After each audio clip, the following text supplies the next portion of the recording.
Dag beste kijker. Alors avant de commencer, je tiens à préciser que la Huawei Watch GT4 qu'on va voir aujourd'hui n'est pas la mienne.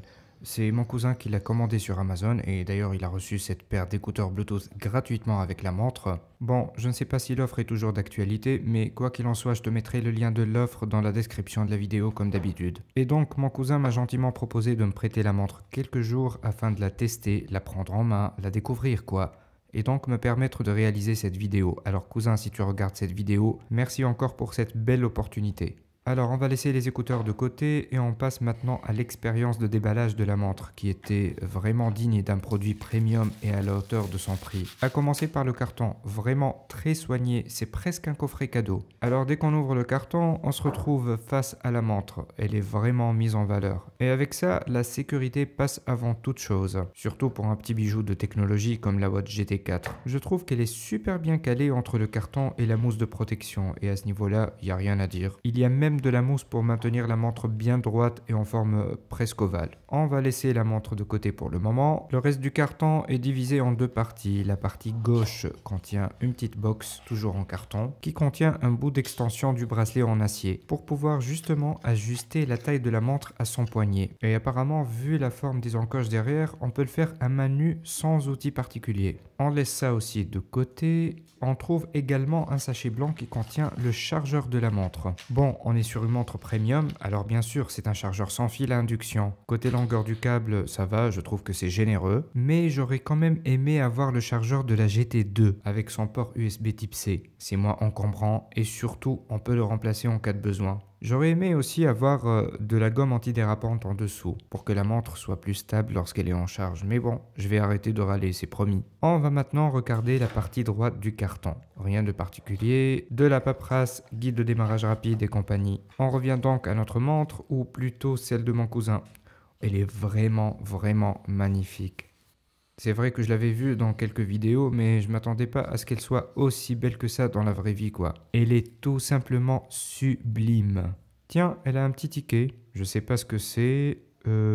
Ah voilà, ça dit tu peux scanner ce code QR pour savoir comment ajuster la taille du bracelet. Bien vu, c'est très appréciable. On va quand même le virer. Ensuite, on enlève la protection d'écran. Doucement. C'est toujours aussi délicieux à faire. Il y a un autre sticker de protection à enlever apparemment. Et voilà notre montre enfin prête à être testée. Ah oui, quand même. Apparemment, je dois enlever des morceaux de bracelet pour qu'elle soit à ma taille. Mais bon, c'est pas grave, on fera ça plus tard. On va déjà allumer la montre et la configurer. Déjà, il faut savoir qu'il faut aller chercher l'application santé de Huawei sur le site officiel et la télécharger manuellement parce qu'elle ne figure pas dans le App Store. Je ne sais pas pourquoi et honnêtement, je ne tiens pas à le savoir. On va maintenant appairer la montre et commencer à s'en servir tout simplement. Alors comme tu peux voir, elle a été immédiatement reconnue par l'application. On va tout simplement suivre les instructions affichées à l'écran et voilà maintenant, il ne reste plus qu'à la configurer à notre guise. Alors franchement, on va pas s'attarder sur la fiche technique de la montre, il y a des centaines de vidéos qui parlent de ça. Je vais plutôt parler de mes premières impressions par rapport aux nouveautés qu'elle propose. Bon, à part la qualité de fabrication et la finition qui sont absolument magnifiques sur cette montre, la grosse nouveauté de cette génération est l'intégration des écrans 60 Hz, contrairement aux afficheurs 30 Hz des anciennes générations. Alors plus concrètement, c'est comme si tu passes d'un smartphone avec un écran 60 Hz à un smartphone avec un écran 120 Hz. Ça fait pratiquement le même effet. L'affichage et le défilement sont plus fluides et on a tout de suite cette sensation que la montre est plus rapide, plus réactive, plus performante quoi. Et ce n'est pas du tout une simple impression, elle l'est vraiment parce que réellement ce n'est pas seulement une affaire d'afficheur. J'ai déjà testé une smartwatch annoncée aussi à 60 Hz puisqu'apparemment c'est la tendance de l'année 2024 et malheureusement les 60 Hz ne sont pas toujours présents. On a quand même parfois des lags, des petites saccades de temps en temps, ce qui est tout à fait normal si tu n'as pas un processeur performant derrière pour répondre aux exigences de l'afficheur. Ici, Huawei n'a pris aucun risque.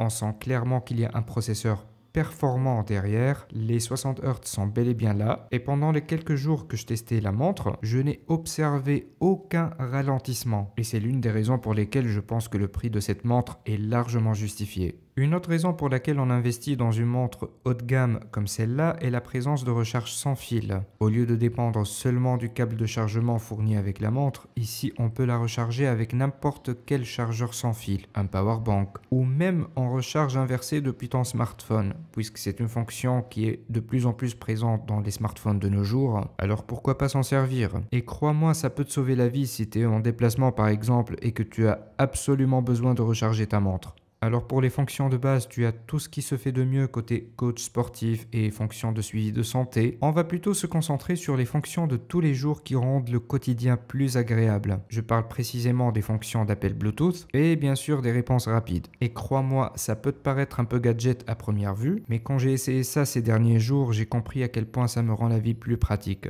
On commence par la fonction réponse rapide. Depuis l'application, on trouve déjà quelques exemples préenregistrés comme par exemple OK, merci, etc.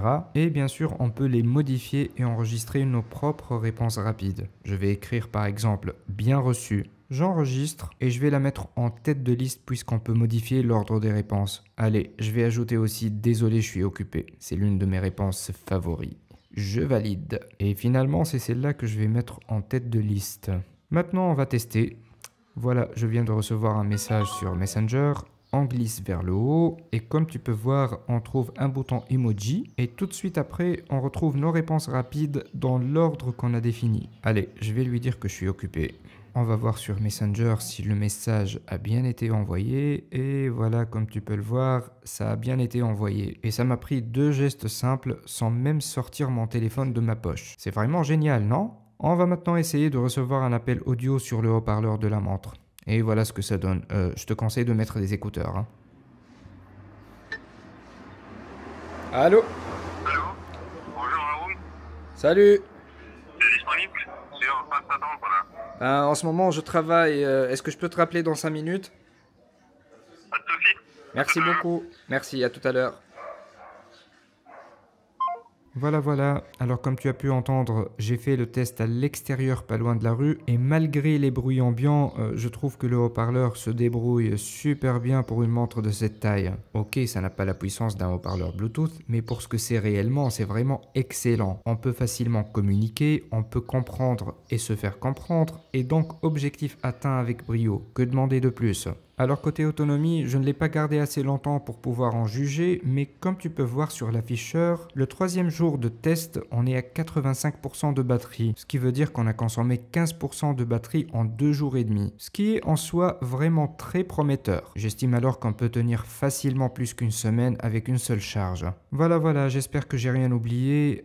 C'était mes premières impressions sur la Watch GT4 après 3 jours d'utilisation. Je remercie encore mon cousin de me l'avoir prêté et sincèrement, je pense que c'est une montre excellente et vraiment très haut de gamme. Alors si tu peux te l'offrir, n'hésite surtout pas. Je te laisserai le lien d'achat dans la description de la vidéo. Entre-temps, si tu as la moindre question, la section commentaires est faite pour ça. Et sur ce, je te dis porte-toi bien jusqu'à la prochaine vidéo.